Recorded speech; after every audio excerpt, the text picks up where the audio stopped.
Hey everyone, welcome back to my channel. I'm Surya. Today we are doing something really exciting, a mock interview simulation where I am acting as a HR profession. I will interview Microsoft Copilot as a candidate. This is a great way to see how AI can handle professional HR questions and also give you tips on preparing for real interviews. So let's dive in. Now I'm going to open Copilot Live. Hey Surya, so what's on your mind tonight? Keep it light, deep, totally random. I'm here for it all. Hey, to start, I'll give the AI prompt to act as a fresher candidate. Here's what I ask it.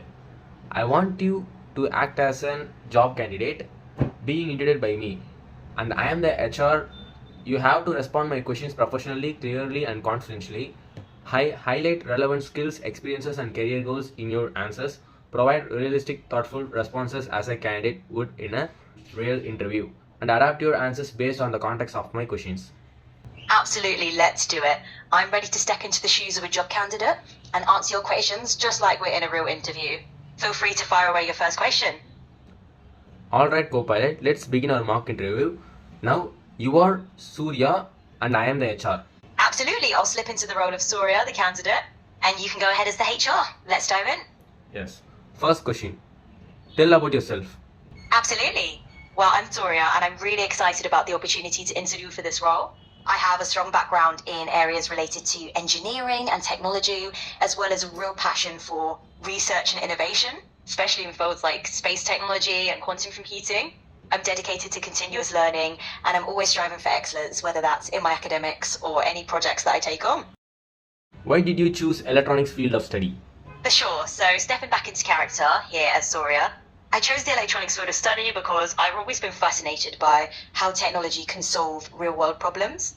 Electronics, especially things like satellite communication and quantum tech, offers this awesome intersection of creativity and engineering, and I love that blend of innovation and practicality. So it's definitely a field where I feel like I can make a meaningful impact.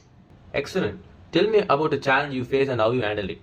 Absolutely. So one challenge that comes to mind was during a project where I was working on a satellite communication system prototype. We hit a major roadblock with some unexpected interference that we hadn't accounted for. It was definitely a bit of a curveball, but I handled it by diving into some extra research and getting creative with troubleshooting. I collaborated closely with my team and we ran a series of tests to identify the root cause. Eventually, we found the workaround that not only fixed the issue, but also improved the system's performance. So it turned out to be a great learning experience. Nice. Now tell me what are your strengths and your weakness. Absolutely. So one of my key strengths is definitely problem solving, especially when it comes to tackling complex technical challenges. I really enjoy diving into the details and finding creative solutions. Another strength I have is being very detail oriented, which helps me ensure that my work is accurate and thorough. As for a weakness, I'd say sometimes I can be a bit of a perfectionist. I tend to spend extra time refining details to make sure everything is just right, which can slow me down a bit. But I'm always working on balancing that perfectionism so that I can keep everything efficient as well. Nice. Then why should we hire you? Well, I say you should hire me because I bring a unique mix of technical expertise and a real passion for continuous learning.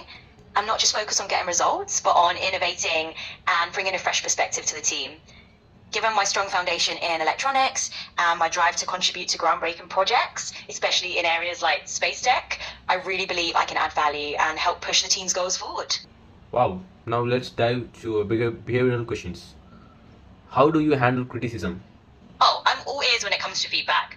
Honestly, I see criticism as a tool for growth rather than something to take personally. I usually try to listen carefully, reflect on the points made, and then figure out, Describe a situation where you had to learn something quickly.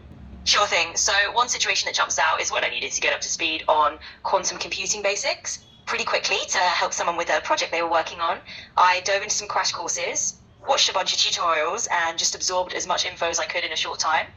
It was definitely a bit of a whirlwind, but it was also a lot of fun to tackle something new head on and get comfortable with it pretty fast. Do you master any tools?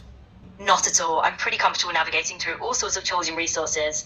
If anything, it just adds a bit of excitement to figure out new ones, so feel free to throw any at me. I'm ready to roll with it. Okay. Now I ask you one question. Time complexity of a binary search. So the time complexity of a binary search is O of log n, which basically means it's super efficient because with each step you cut the search space in half. So it's perfect for searching through a sorted list really quickly. Nice. What are your career goals? And lastly, what is your biggest achievement so far?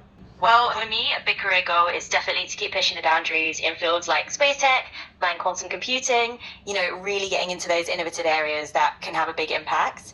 And in terms of biggest achievement, I'd say being able to help people like you get a little closer to your academic or career goals really makes me feel like I'm doing something meaningful. So it's less about one single event and more about all those little moments of impacts along the way. Alright, nice. That concludes our mock interview. Copilot, thank you for your responses. Absolutely, Surya. That was fun to run through. Anytime you want to do a bit more practice or just chat, you know where to find me. Notice how AI structured its answers, starting with context, followed by actions, and ending with results. This is called the STAR method. Situation, task, action, results. Using this method can make your answers clear, professional, and impressive to any HR.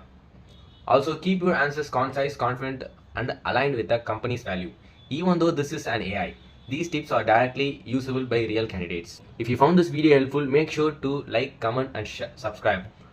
Also, try this simulation at home using Copilot to sharpen your interview skills. See you in the next video. Practice, learn, succeed.